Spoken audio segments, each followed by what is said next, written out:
are just waiting for the game to launch here, so do see this lovely little stinger transition, David. So let's look at the first carousel of the game. Swords and bows in high demand, as we all know. Belts as well. It hasn't really changed throughout this entirety of this set. They've just been components that have been very easy to build. Some best in slot items for most of carries. Of course, this has been a very AD heavy set all throughout 7.0. Some changes coming into this final patch, but not enough to really make it so that tiers and rods are going to be that much more interesting. Maybe, I guess, the rod for the Rage Blade mostly, but tier especially has not been a high pick priority for the carousel. I mean, the big thing about why tier is not going to be, like, hasn't been high priority is it's the lack of a decent blue buff holder, right?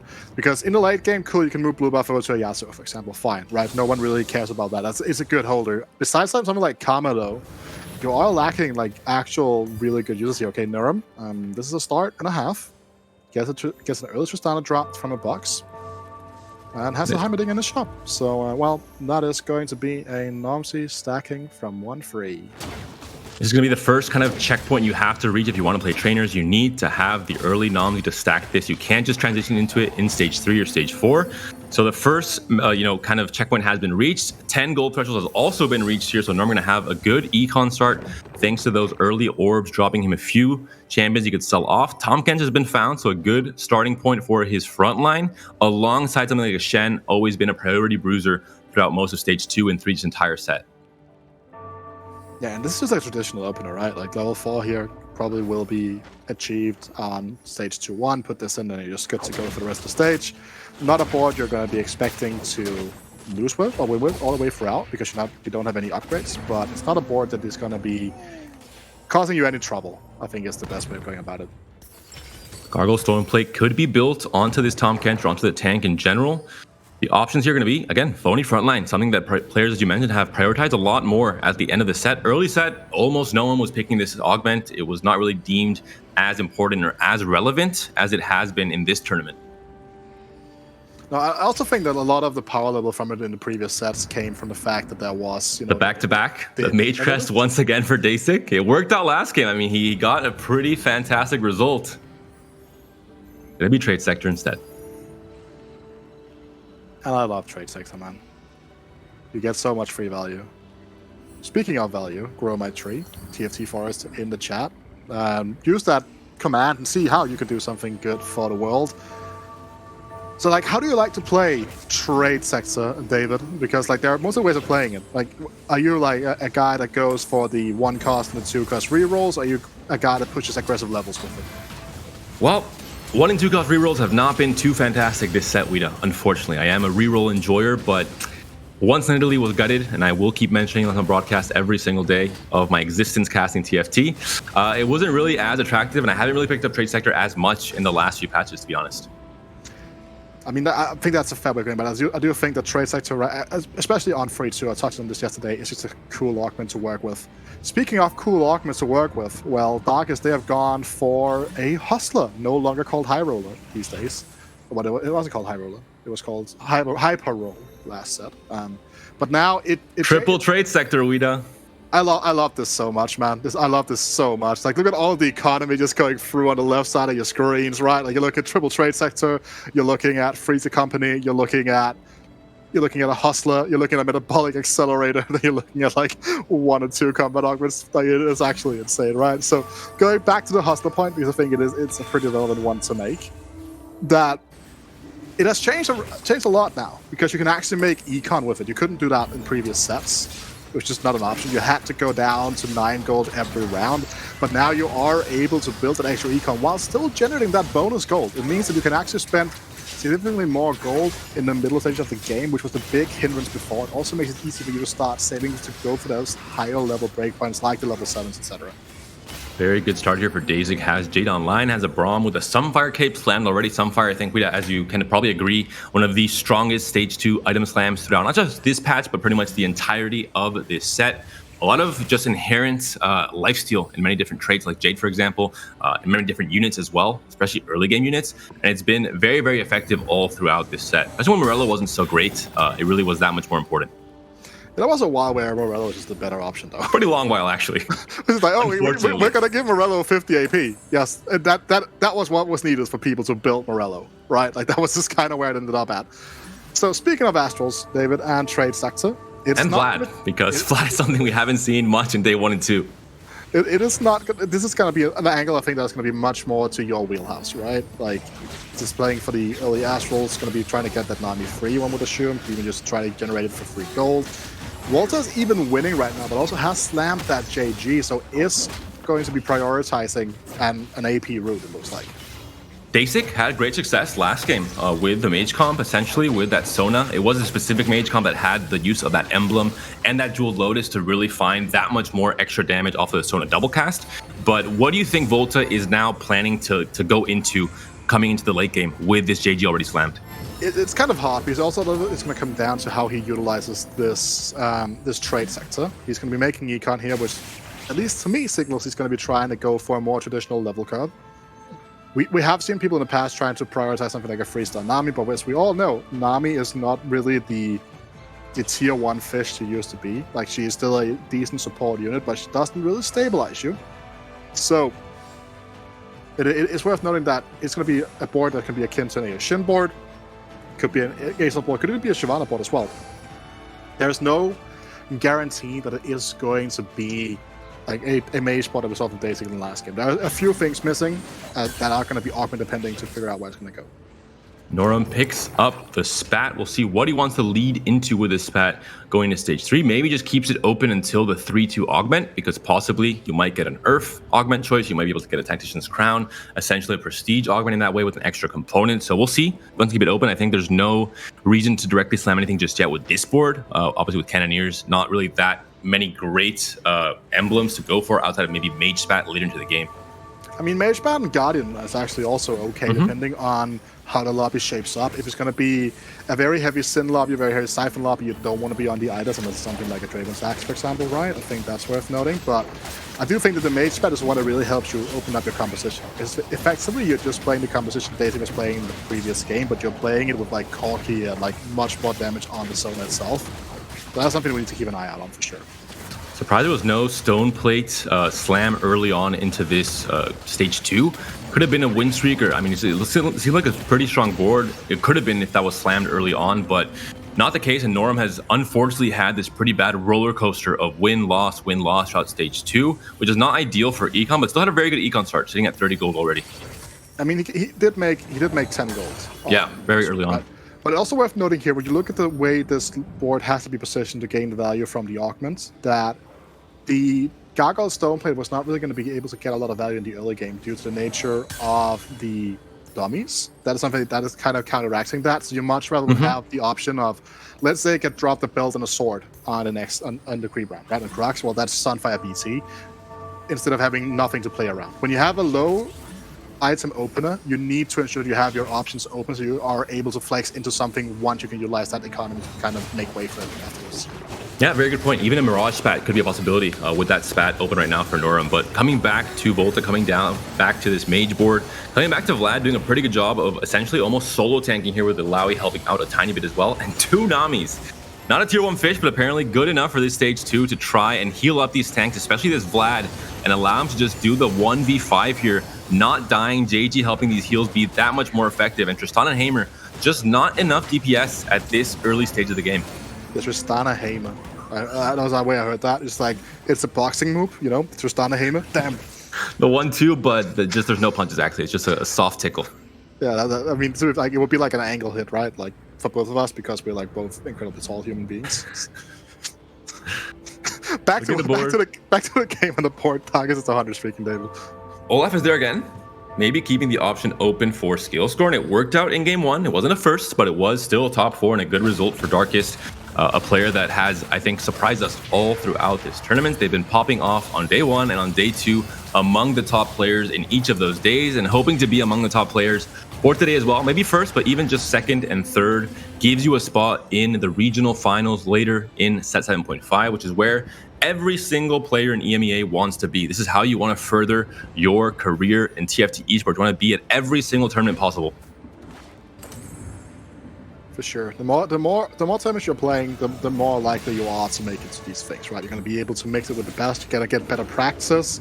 Another thing that's also worth noting, right, that the more tournaments you play, the better you perform, the more you're going to be able to get access to better practice groups. You're going to be able to make more meaningful connections around the community because people know they are going to be able to gain something from interacting with you, right? Like when you are at this level and you are looking for practice, Nami 3 already, Wida. Yeah, I mean, to be fair, right? An angle here we can consider from Volta is that on the Treasure Dragon, so we're talking very late game right now, right? We can see him try to really brute force a remover to then be able to move this over to a more impactful late game unit. So keep an eye out for that as we do approach the late game. The disrespect on Vlad. He did so much work throughout stage 2, and then Volta says, you know what, I'm just going to sell you away and put this JG on the Nami instead. It makes sense, of course, from a strategic standpoint. Nami 3 is who you want to put your eggs into that fish basket at least, but not impressed. A little bit sad. Deisik was not impressed. We have another, this might have been one he's been reacting to actually, right? A little bit mild delay maybe? Because we have another Prismatic at 3-2, David, so this entire lobby pacing is going to be so off again. And especially because we have so many of these econ augments, imagine if this is going to be like high-end shopping city yet again. The glove's going to be the pickup here for Volta, trying to itemize maybe that Vlad again, maybe trying to give back some love to Vlad, taking it away and then giving it back to him the round later. I accept that Volta as well, but Darkest going to be picking up that Swain as well, a unit that we talked about has done so well to at least stabilize you throughout stage 3. Definitely. This is going to be such a weird spot to play out of, right? Because he went to level 7 here, which is to be expected because he is playing Hustler, right? And there's no surprise in this has been the way he's going to be approaching this. The Radiant Relic with the Rascal glove here is going to be very hard for him to fully play around because it's going to be a lot of tentative changes all throughout. But a very early 6 Dragon Man is going to be so great for 3 units that have been, in a pretty good spot throughout this patch. Swain, Set, and Lee Sin coming into this tournament have performed pretty great throughout stages 2 and 3 at the very least. But can Swain do it against this mage board, against this Nami 3 so early on? The Vlad once again itemized, as I mentioned, Volta giving back that love. And Swain trying his best, but the heals are coming through and this Vlad is not dying.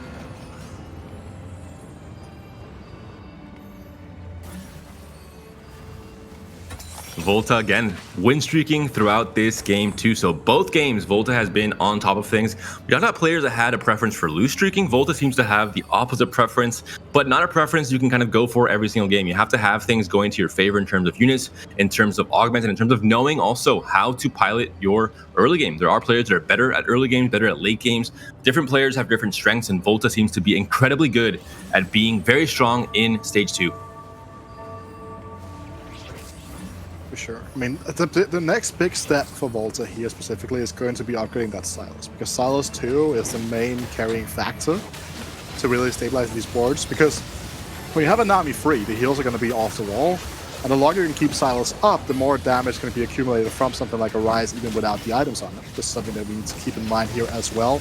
SwellerTiger has gone for that Cavalier crown, so we'll most likely be looking into something like a Deisik. And look at the itemization as well, right? You're looking at JGIE, very clear intention to play Deisha most likely. Good items on Deisha. I spoke about my love for Hand of Justice and Deisha yesterday, so no, we need to really go with it again.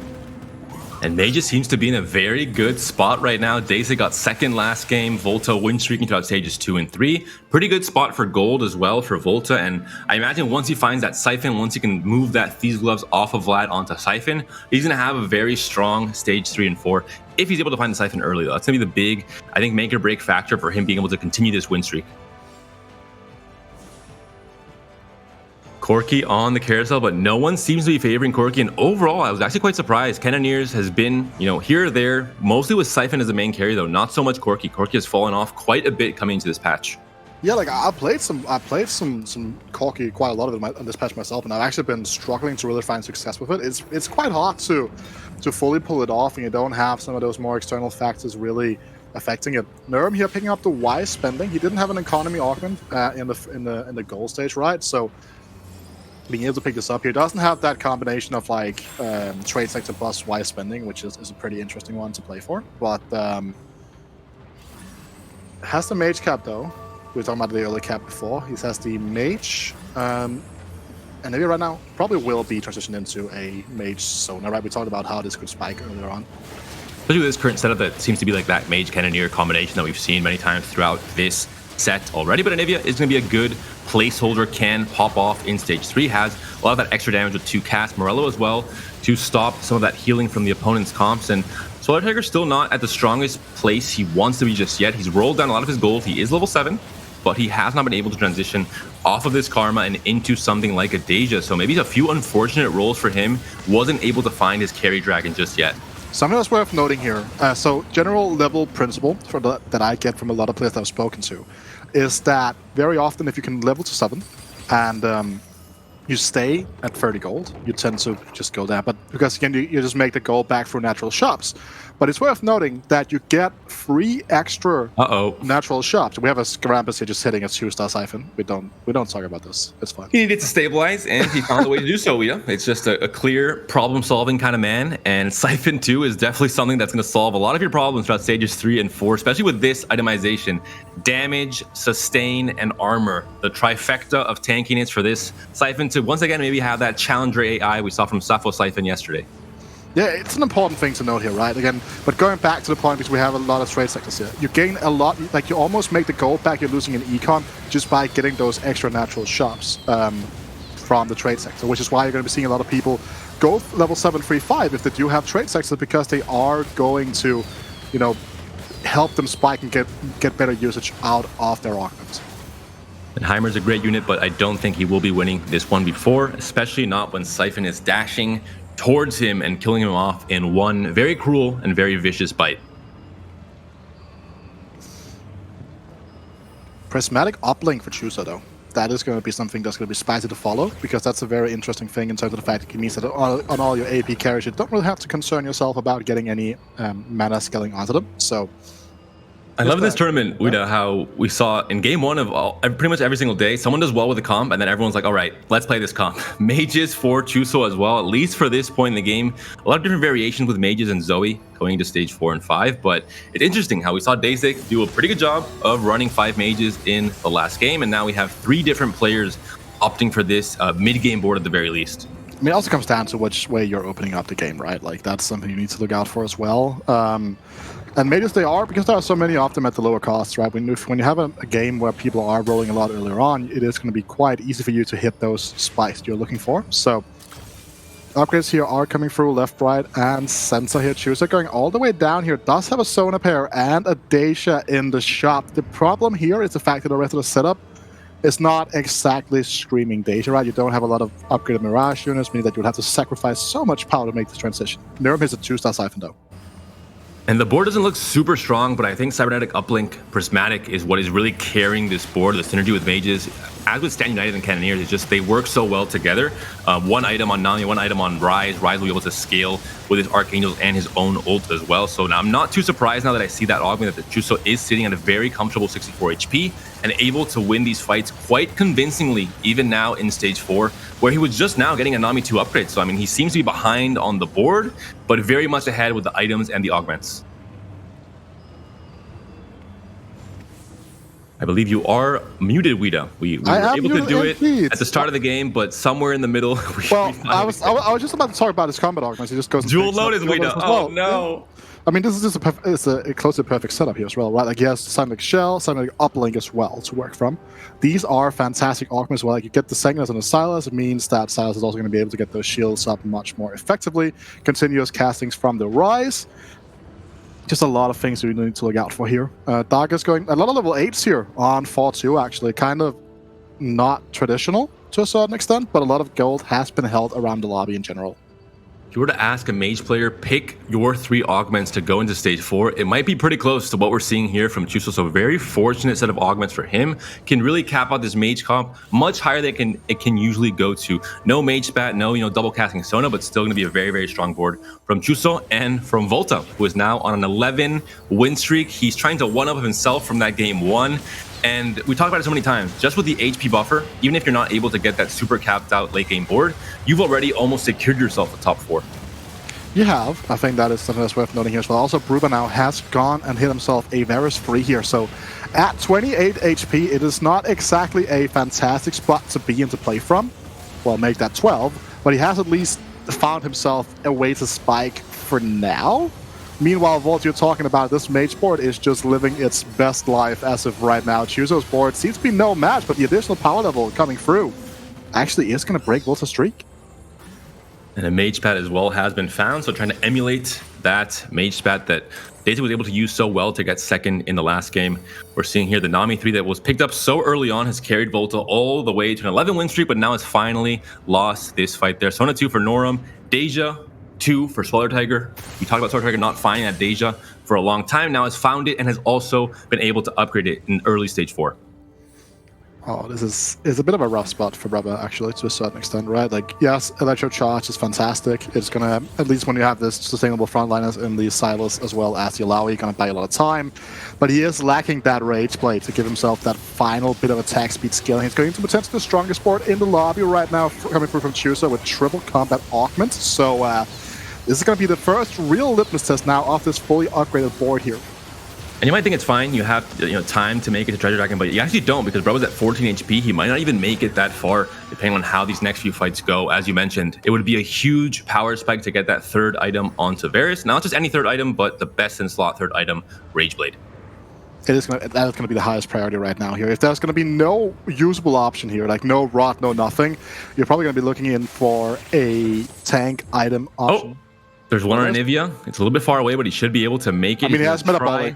Oh, then he's definitely going to make it. There's also an open unless you misclick. misclick. He's making a decision here. Like, I like this a lot as well, because he's trying to figure out whether or not it's actually going to be Giant Slayer instead, rather than it's going to be the Rage Blade. And this might seem weird, right? When you're looking around the lobby, right? You're looking at Dragon Frontlines, meaning Giant Slayer is going up in value. As long as you have the split damage dealing here, so Varus is hitting more than one target at once, you can kind of forgo the Rage Blade, but it's, again, you would have liked the Rage Blade as well.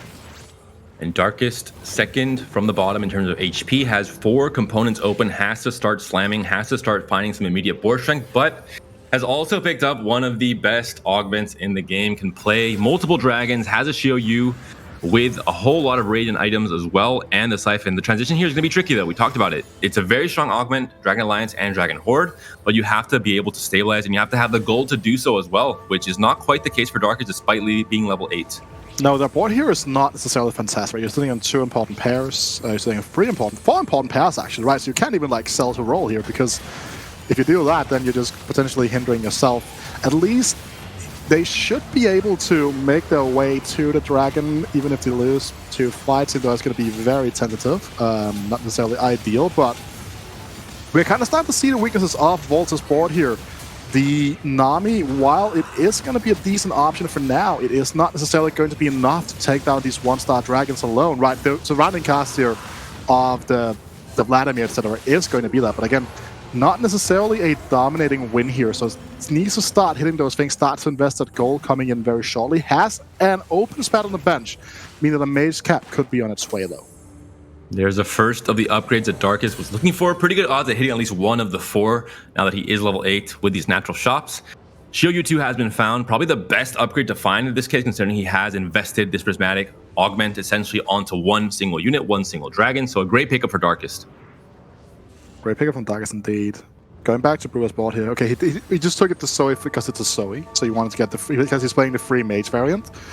He's not sacrificing Nomsy value because his Nomsy was not in from the start of the game here. That is worth noting as well. Trying to stack a Nomsy here is not going to be worth more than the Zoe.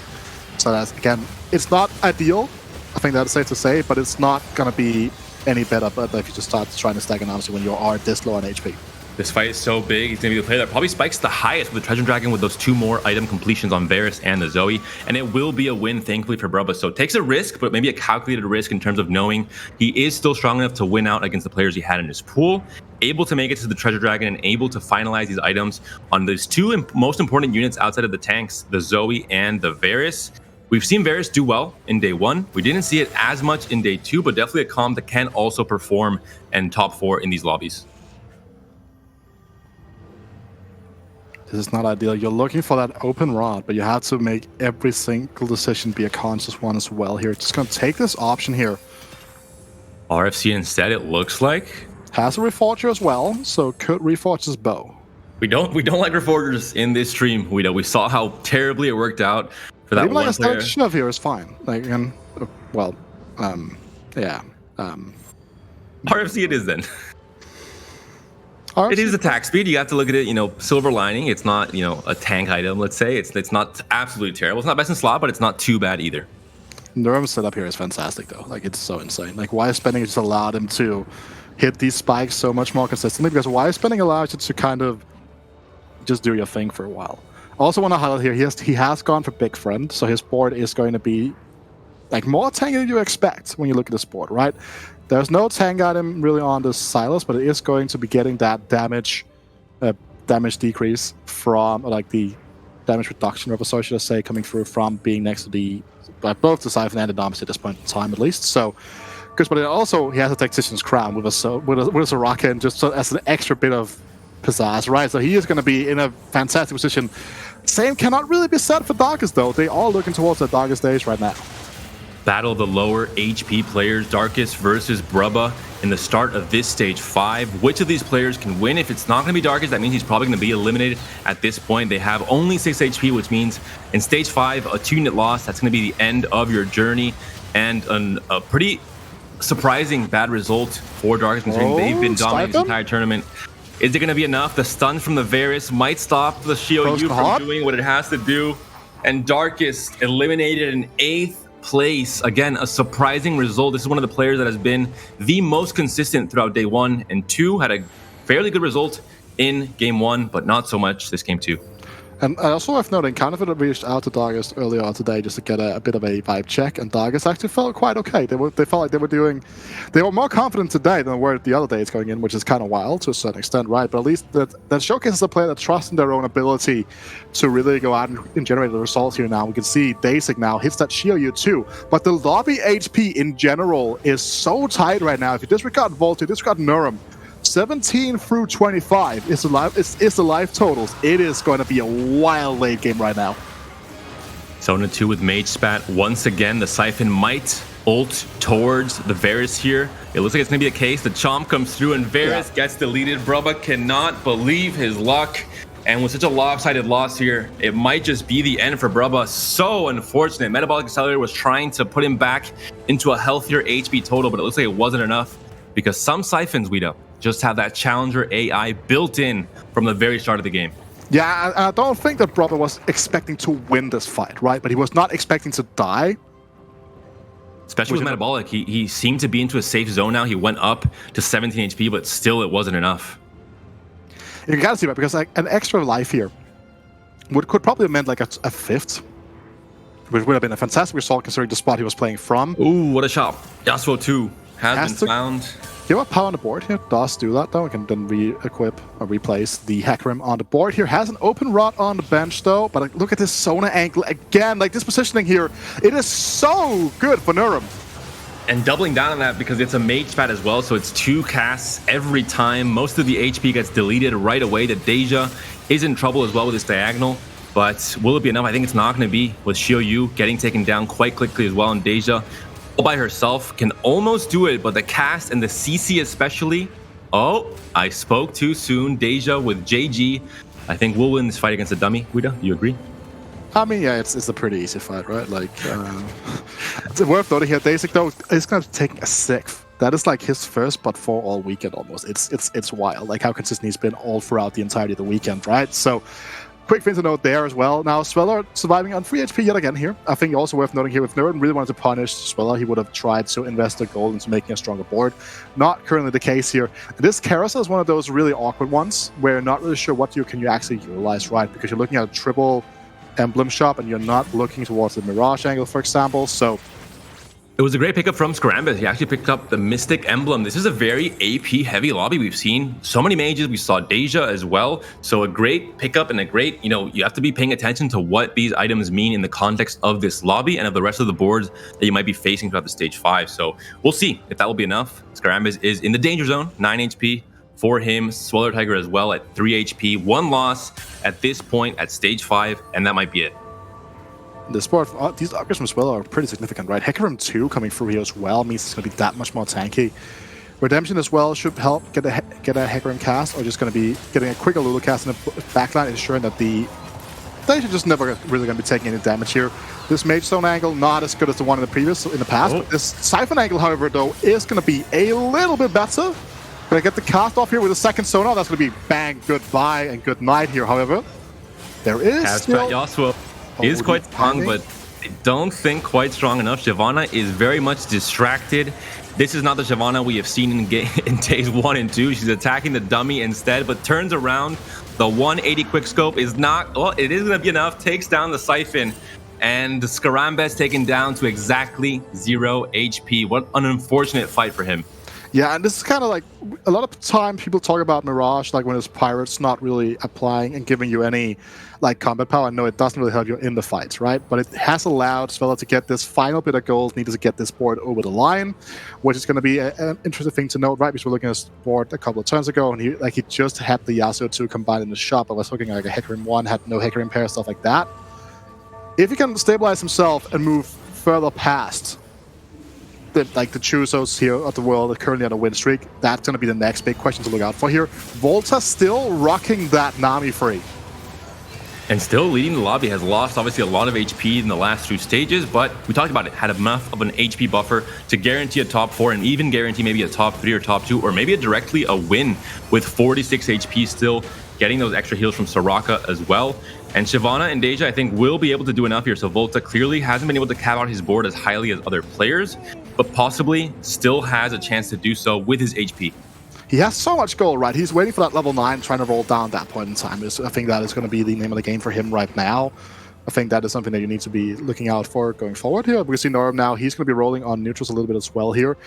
With so little time left in every fight being incredibly important right now, you are going to be needing to see, you will probably see some players roll a little bit more than you would like them to on neutrals. Also, again, worth noting, he is going to be getting that wise spending value as he's trying to accelerate his way towards level 9. And even getting that Soraka in, getting a few extra heals might be the difference between getting a 4th or a 3rd or a 2nd when it comes to this stage. You know, stage 6 especially, where you take so much more HP per unit loss on your opponent's side of the board. He is rolling instead of just sending it here. He would be just about able to hit that level 9, right? Again, he is going to be saying, you know what, I have 37 HP. I can tank a loss, and I quite like this. He's just rolling to get the better shots, and then he's going to be getting the level through this quite naturally instead, trying to hit those. Okay, guess the SO 2. Could be aiming for something like a Silas free, even, right? He's 2 off as of right now. Hold the bard. And he's just going to be going level 9. He just has to get it off in time so he can get that Soraka or the board, whatever he wants to put onto the board here. Gets that just in time, gets the extra Mystic in. However, the angle, yet again, from this Deisik is looking incredibly juicy. And the Yasuo not quite on the right side. The care unit's more on the left here for Noerum. The Sona taking down to half HP, but gonna get another double cast off with a Mage Spat. Absolutely massive. Deja taken down as well. The Siphon doing its job in this fight. And Yasuo cast Spat is very strong, but not quite strong enough for a 1v7. SwellerTiger taken down in 4th place, -16 for him. Chuso still alive. Volta now down to 19. Incredible shot for Volta here, right? Like, gets the Sona 2, he's been lacking. He gets the Siphon 2 for that guaranteed front line. Gets, you know, just everything he needs right now. All of our players are hitting their big spikes though. Chuso went level 9 as well after this last round. AP reigning supreme in this lobby. I kind of jinxed it, I think, at the very start, saying that AD has been, you know, the way to go the entire set. But apparently every single player said, you know what, Panda, I am going to prove you wrong, and I'm going to go AP this game. Yeah, and we see here Chuso now has chosen to go for the ASOL line instead. Has did win his previous fight now, but he's made zone as they are not to be messed with. The Siphon, let's see which way it goes. Uh-oh, that is a big bite and dragon on dragon action, as we've been seeing the entirety of this tournament. Once again, resolves in favor of Siphon. Another big lopsided win for Noerum, and an elimination for the Spanish player, who does definitely improve his placement in this game too. The players that did not do so hot in game 1, Noerum and Chuso, actually end up in the top 3. So great to have all these players trying to even out the standings and have a much closer fight for those top spots in this tournament. Yeah, only one situation here. Both of the players are level 9. Noerum currently down in augment, no longer gets 5 spending value. That does not allow you to go towards that level 10. But he's just gotten there just in time. He's still looking for that Silas at the end of the day. But again, Volta has 3 copies of it. It's not going to be impossible for him to hit it, obviously, but it is going to be a little bit hotter. So again, it's going to come down to positioning here. Are you going to be able to see those zonas do the works here? Noerum is going to be going with the central zona. Siphons on either side as well. The siphons are going to be so important. What units they end up deleting early into the fight could decide the outcome. Nami and Rise, the two big ones on the opposite side here for Noerum. And Sona, especially there in the middle, tucked away behind Nomsy, behind Lulu, trying to make sure she stays alive for as long as possible to get those double casts off, to get the Archangel stacking to deal more and more damage. But she's up in the air, she's bouncing around. Still a absolutely massive win, but not quite big enough. Volta calculated that survival at just 1 HP, Wida. There is Zephyr on this carousel though, right? This could be a massive X factor. It's going to way of Noerum as well. Volta is going to be going for that Edge of Night instead here. We don't want to spend unnecessary time on the carousel, it seems, right? You look at those running options, they're not as tight, not as good. So, again, at the end of the day here, again, Volta's board is inherently limited by the fact that he is currently playing a Nami as his primary damage carrier alongside the Siphon, because his Sona is not going to be doing the same amount of damage here. He might be trying to transition this way into like a Pike 2 with the Mage Cap instead. That's big. It is big. I think he's on 7 Mage as well, right? With double Mage Cap, so he has a lot of additional power level for that Pike, despite not really having any AP on it here. Going to be interesting to see like how this is going to pan out, if it's going to be the change that can change it all. The Zephyr is big. You have it. You can place it on a unit for this last fight, so you have full pick order. Nami is the one that gets lifted into the air. Heimerdinger gets that extra item, and already the Sona doing so much damage as Zoe gets deleted on the side of Volta. And as you mentioned, I don't think this Nami can do enough at this point in the game. The board is just so much higher cap for Noerum. Everything seems to be going in his favor. Massive HP lead, and the fight will go to him. Noerum from 8th to 1st turns it around in game 2 as he kind of needed to do so to start racking up those points to try and break that 18-point threshold. Indeed, right. But again, massive win for Noerum here, right? We're talking about how he's been like pretty much a